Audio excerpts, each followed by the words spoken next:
Hello everyone, I am Jen, a dedicated Joto Joti volunteer, and I'm thrilled to be your guide on this journey through the world of career searching. Well, this topic, meaningful career, demystifying career search endeavors, is especially relevant to us as many of us are students preparing for one of the most significant and yet daunting phases in our lives: job hunting, preparing for interviews, crafting resumes and cover letters, and most importantly, discovering a career path that's not only meaningful but also fulfilling. Well, before I start, you might be wondering, who am I to explain this? Well, this knowledge and guide that I'm going to teach you, how I put this into practice. Well, I had multiple jobs before, from being a catering waitress to working as a factory worker. Then I became an office assistant. Then I moved to a bustling city to become a customer service representative. And I also had an internship as a social media specialist in a blockchain company. And currently, I'm a fourth year student taking bachelor's degree, major in international business administration. At the same time, I'm also working as a team leader for a TikTok business account. With that said, I've been to a lot of interviews. I've modified my resumes and cover letters over and over again to keep it up to date, and thought about many times like how to make myself stand out. Also, at one point, I also felt stuck in my career. I felt like I had been barking up the wrong tree and kept on asking myself if this was the career that I want to take, or is this career aligned to my future goals? Well, I was also afraid of changing jobs, since scouring the web for jobs can be time consuming and going to those nerve wracking interviews are very challenging. So, with all those experiences I had and the knowledge I have learned, in less than 40 minutes, let me guide you on how to first decode your meaningful career, second is how to build your brand, and third is how to lead the career quest. So, on the first part, decoding meaningful career. So, what does meaningful career mean to some people? And we're gonna do self reflect to know what meaningful career means to you. So second one is building your professional brand, how to define it, how to create an incredible resume to make yourself stand out among the applicants. I'll also give you some tips on how to write an amazing cover letter that will help you land an initial interview, and of course how to get a LinkedIn all-star. So for those without previous experience, you don't have to worry because we've also got something for you. So stay till the end of this webinar. And lastly is how to lead a career quest, what are the techniques to look for a job, and how to prepare for an interview. So why bother to decode your meaningful career? Is having a stable financial income, getting paid every month enough? Achieving a job that aligns with your college major enough? Well, as a result, we often pick jobs for the wrong reasons. We look for things that we're proud to talk about at a party or during friends gathering, or only because it looks good on the resume. But rarely those don't lead to satisfaction or happiness. According to a worldwide happiness survey, meaningful career is the source of the greatest happiness for 43% of workers. So, defining your meaningful career is as important as finding your happiness or purpose in life. We don't want to end up in a career where it's a high paying job, but it's dreadful and also toxic to you. Well, what does meaningful career mean to some people? Well, people are different, so as our perspective of what a meaningful career is. There's truly no set definition, because how the person perceives their work is what makes it meaningful or not. It's pretty subjective. For some people, it gives them the chance to use their skills or flex creative muscles. These are people who are doing work that is aligned with their interests and their talents. When they use the best parts of themselves, then they feel good about themselves. For some people, it also derived from feeling like one's presence matters. So if they feel like they're part of a larger community, that is meaningful. People in positions that seem somewhat lower profile want to feel like they're contributing to something larger than themselves, that they are connected to, knowing that their small parts in a larger organization is leading to something that is a bit more worthwhile. Well, for some people, it really has nothing to do with the job itself, just like a paycheck. It's a thing that facilitates the joyful parts of life. Well, for instance, if a person's favorite thing to do is to travel the world, just like me, well, any job has meaning in the sense that it pays their travel expenses. And for some people, it's personal development. A job is meaningful if it furthers a worker's skills and experiences, where a company provides enrichment opportunities to excel themselves and to be one of the top talents. So, how about you? To decode what meaningful career means to you, we need to self reflect and ask ourselves. In job hunting, we say don't just look to obvious things like salary, title, or the prestige of the company. We need to identify these four categories. One is legacy. These are the concrete outcomes of your work. It's about what do you want to achieve? What kind of impact do you have on other people's lives? So you might find it rewarding to promote an innovative product successfully that could change their lives. Or for some people, they want to help sick people directly. Second is mastery. These are the strengths you want to improve. So the key here is that you're using these strengths in a way that you find rewarding. Being good at something you don't enjoy doesn't count. It has to be something that you love to do. Third one is freedom, is the lifestyle you want to achieve. So this is about the salary, benefits, and flexibility you need to live the life you want. For some people, this may mean a high paycheck that allows you to take exotic vacations. For others, it could be the freedom to work where and when you choose. And the lastly is alignment, is the culture and values of the workplace. It's about whether you feel like you belong in the company, how do people treat each other, do they have lunch together, or do they celebrate birthdays in the workplace? Well, it is important to enjoy spending time with your colleagues and as well as your manager. So next is how to define your professional brand. It's your reputation. It's your calling card in the workplace. How do you want the interviewer or your colleagues to remember you? So, of course, we need to take a personal inventory because our personal brand matters. First, we need to define your unique value proposition. It's stepping up to stand out. There are hundreds of qualified applicants out there every single day. It's a competitive world. Good grades and lots of extracurricular activities won't guarantee that you'll land the job of your dreams or that you'll even land an interview. So, what makes you unique and how can you contribute to the company? The secret to standing out is to impress the recruiters with the unique and authentic you, in person, online, or on paper. Second is showcase your expertise. Soar with your strengths. Are you a thought leader, a volunteer, or are you an expert of marketing? If you're stuck, think about that one thing that everyone remembers about you. It is essential to know your strengths off the top of your head so that you can talk about them with passion. Next is weaken your weaknesses. We all have our weaknesses. So what is your kryptonite? We want to overcome those because they may hinder your ability to achieve your goals. We need to work on our weaknesses, build the skills that we lack, and then turn them into strengths over time. Next is tap into our values. What makes you tick? Think of them as your personal compass. This will give you direction to the choices you make and the way you behave. So if your top value is health, then don't get a career not prioritizing the work-life balance. Or if your top value is flexibility, then find a career where it has a flexible schedule, like getting a remote job or doing freelancing. Next is pursue your passion.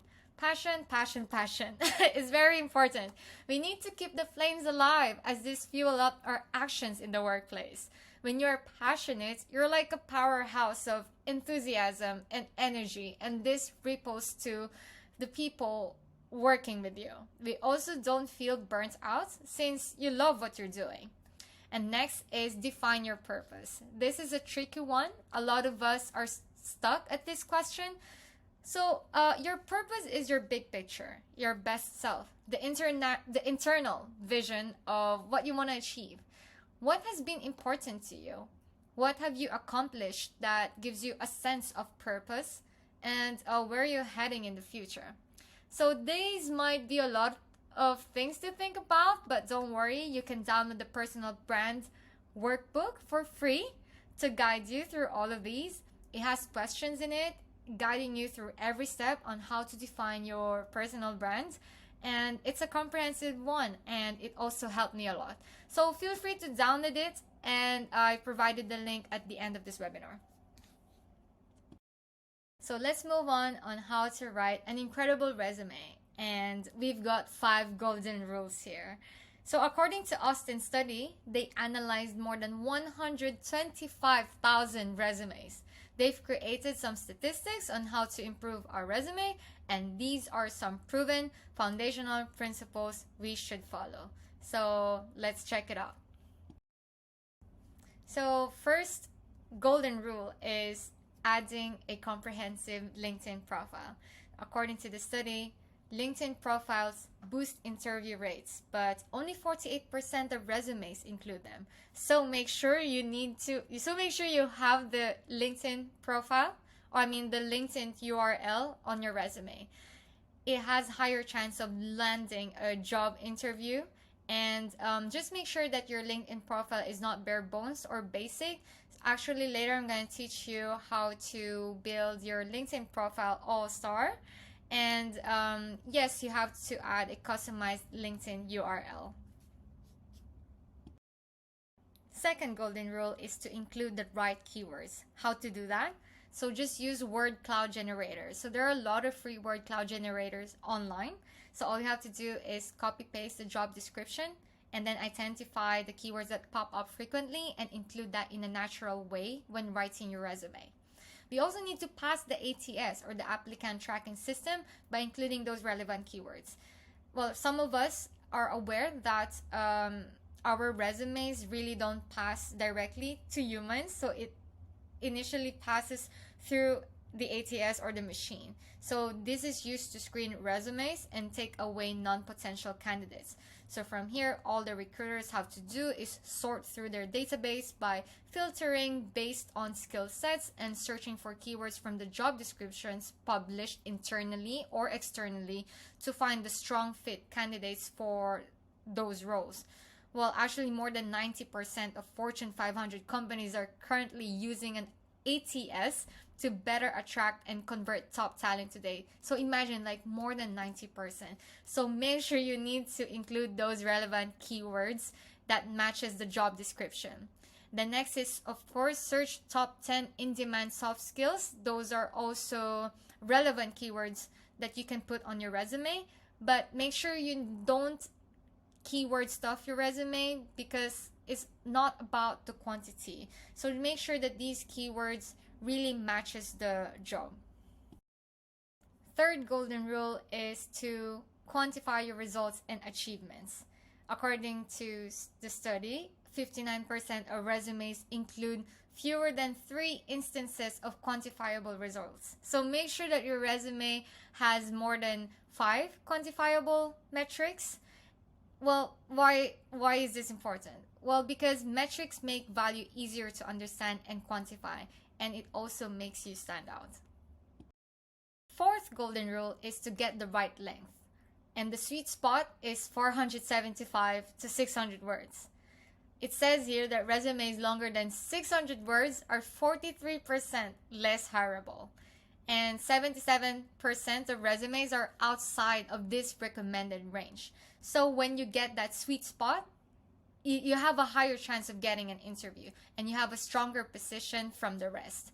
And all you have to do is just use a word count on Microsoft Word to identify the length of your resume. The fifth golden rule is to avoid buzzwords and cliches. So as you can see here, like from 102,944 resumes, these are the top 30, well, actually crop the image, but these are like the top overused buzzwords like responsible, creative, focused, innovative. You can search top resume buzzwords and cliches and remove those from your resumes. It's totally unnecessary. So just use alternatives. So this is an example of an incredible resume by Jeffrey Sue. So he has a YouTube channel and he actually explained these 5 golden rules. Actually, I have a link or the title at the end of this webinar. You can definitely check it out after this. But yeah, so as you can see right here, it's very clean and neat. Like it has a lot of white space, and he provided his contact details, but make sure that you need to add your LinkedIn profile or your LinkedIn URL. And for the job description, as you can see, there are only 2 to 3 bullet points, and you could see a lot of measurable metrics in the job description. And of course, Jeffrey incorporated a lot of relevant keywords based on the job description. Are optional. You can also add your technical skills and language competencies, and add your interest. So here are some tips on how to write an amazing cover letter. A good cover letter consists of 3 concise parts that is readable for 10 seconds or less. Well, the interviewer doesn't have the time to read a very long cover letter since they're screening hundreds of applicants every single day. So 3 parts: the hook, the expand, and the ending. First is the hook. So this is the most important section because the recruiter will decide, okay, should I read this till the end? So you need to make a connection with the company. The technique here is to visit the company's website and go to their about section. Filter those repeated keywords, find their values, the company culture, and their goals. Check the employees' testimonials as well. What do they like the most working in this company? Then align these to your personal values. Write it into a compelling paragraph, and then make sure that it's not too long, not too short. It's just right. So make sure also you mention something relatable that aligns with their company's values. Second is to expand the hook. So be purposeful. So this part is about you. You need to showcase what you got, but make sure that it aligns and it's relevant to the job description and the job duties. So read the job post first and understand what skills or experiences are required, and then ensure that your cover letter touches upon the said skills or experience. So these are some questions that you can ask yourself. So why are you the perfect person for the job? What are the top reasons for liking to work there? And then, as I've said, pick the main qualification from the job description and then write it in context. Next is the ending. So first is thank the reader, reinforce your interest in the role, and then make sure that you provide your contact details. So this section could be the shortest, since some won't be able to finish reading your cover letter anyway, but I suggest paying more attention to the hook, then make that first impression compelling enough that the reader will read your cover letter till the end. Next is how to get a LinkedIn All-Star. But why is it important? Well, because All-Star profiles are 40 times more likely to be contacted about job opportunities than any other profile level, and they are 18% more likely to show up in search results, which we want. So according to Austin study, candidates who include a robust LinkedIn profile on their resume have a 71% higher chance of landing an interview. So as you can see right here, a strong LinkedIn profile is more important also in the entry-level positions. So we really need to exert some effort to build a comprehensive LinkedIn profile. You need to showcase your strengths, your experiences, and also build your meaningful connections. So here are 4 ways on how to get a LinkedIn All-Star. So first is to add a high quality profile picture and cover photo. Use your charming smile, and you need to make sure that you look professional in the photo. Use Canva for free, and there are a lot of tools online where you can edit your photos, like just changing the background into plain, or you can simply look for inspiration on LinkedIn. Next is your headline. You need to include your title plus value. So why include the value? Because we need to stand out among our peers. So a lot of LinkedIn profiles out there, they only have their title. But of course, we want to show our unique value proposition as well. And I will give you an example after this slide. And next one is keywords. So keywords are so important. You need to add or include this in your LinkedIn About section. One strategy is you can go to at least 10 job description that is related to the job that you want to work in, and then use word cloud generator, and which keywords show up the most, then incorporate those keywords in a natural way. One strategy is choose a LinkedIn summary template, or you can search for examples online for inspiration. And then next is build meaningful connection. So follow people working in the same industry as yours, get to know them, and mutually share your experiences, learnings, and knowledge. So here's an example of a LinkedIn About summary or LinkedIn summary template. So in the first section, he briefly described what he does. So he is a marketing professional with a combined 1.5 years of internship experience in product marketing and data analytics. And as you can see, there is a quantifiable metric here, which is he drafted promotional content that have touched over $10 million in revenue. Then next, he provided some examples or like case study to prove like what he has achieved. And then next is something about him. So I get excited about opportunities where I get to turn data into visuals that in turn can be easily digested by small and large business owners alike. Then lastly is his contact details. So very simple and also compelling. And then next is the headline, which is the title plus the value. So here it's Austin Belka. And instead of putting his title, what he did is he described what value he could provide.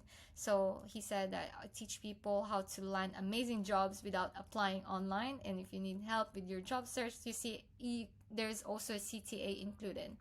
Then on the other hand, so there's international project manager, and he also provides legal executive support.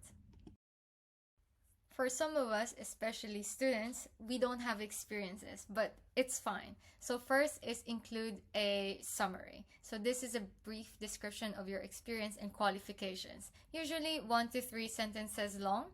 This is a summary that gives recruiters a way of quickly understanding your background and your asset as an employee. Next is highlight your education and training. Also add selected achievements like your part-time jobs, internships, volunteer experiences, and extracurricular activities. Next is to add your special or professional skills. Also your language competencies, like if you're proficient in Microsoft Office, like Word, Excel, or PowerPoint, if you've got great communication skills, if you're good at programming or leadership or social media marketing, or what foreign languages can you speak, or are you good at customer service or public speaking? The list goes on. So this is one good example of a resume without experience. So as you can see right here, there's a resume summary. He also included his contact details and his LinkedIn URL. He also highlighted his education, his internships, and volunteer experiences. And he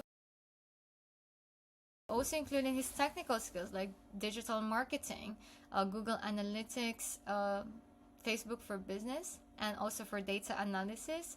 Like he's a proficient user in Microsoft Excel and PowerPoint. And lastly, he included his soft skills like verbal and written communication and time management. Well, you can use this as an inspiration when creating your resume. Finally, we are on the last section, how to lead the career quest. So these are the techniques on how to search jobs online. So first is joining networking events. So the more people you connect with and with whom you communicate that you're looking for opportunities, the more likely you are to learn about those open positions. You may also earn a referral in the process. Second is participate in job fairs. Do your research in advance and find out which organizations will be attending the job fair. Then identify the companies you are most interested in working for and learn more about them. Next, of course, social media. So the more relationships you have, the greater the likelihood of a referral for a job. So start using social media and leverage your personal and professional networks to learn about job openings and then get a referral. Next is visit company websites you want to work for. So when there is an employer you are dying to work for, take a proactive approach. They may have no openings on their website or on LinkedIn, but they sometimes they post it on the company websites, and you can find out the open roles on that website. And also you can use LinkedIn to find the headhunter or the hiring manager. Next is leverage your current relationships. Of course, when you have friends or families, or if they've been working in this company for so long time, then you can ask for a referral. Then lastly is send cold emails. My friend has done this and it really worked. If it's done well and consistently, cold emailing for a job can open the door to your next great position. So cold emailing for a job shows that you're willing to take the initiative and extra effort required to reach your next career goal. And this will impress the recruiter and many of the people that you can reach. Next is how to prepare for the interview. First, research the company. Check what the company does, what are their values, and their company culture. Next is understand the role. So read the job description carefully and highlight the keywords during the interview. Next is self-assessment. And I did this too. Well, take personality tests like the Big 5, MBTI, or the 16 personality test to really get to know yourself and what you want to achieve in your career. This will help you to answer those interview questions that are aligned with who you really are. Next is practice common interview questions like tell me about yourself, what are your strengths and weaknesses, and what can you contribute to the company. So there are a lot of ways on how to there are a lot of ways and also strategies on how to answer these nerve-wracking interview questions. But yeah, there are a lot of resources online, and you don't have to worry about it really. Next is gather necessary documents like a resume, cover letter, your ID, or the certificates of your achievements. Next is prepare questions to ask. Ask the interviewer about the company, and I always go with what do you like the most working in this company, or you can also seek advice on how to be better contributing to the company. Next is dress professionally. First impression lasts. So you don't want to present yourself with creased clothes or messy hair. Be clean and neat and dress appropriately. Last is rehearse interview etiquette. So ask your friends to be the interviewer and practice. The more you practice, the more you'll feel more confident in the interview. So to recap, we've talked about 1, defining your meaningful career. 2nd, building your professional brand, writing an incredible resume, and writing a simple cover letter, and how to get an all-star LinkedIn profile. 3 is how to lead the quest, and following some techniques on how to search for a job online and how to prepare for an interview. Thank you so much for joining me until the conclusion of this webinar. I believe that you've found valuable insights and knowledge throughout the session. I encourage you to not only apply these takeaways to your own career search, but also to share this valuable information with your friends and colleagues. And here are some helpful resources that you can watch to help you with your career search. Feel free to download the Personal Brand Workbook and identify your professional brand. See you next time.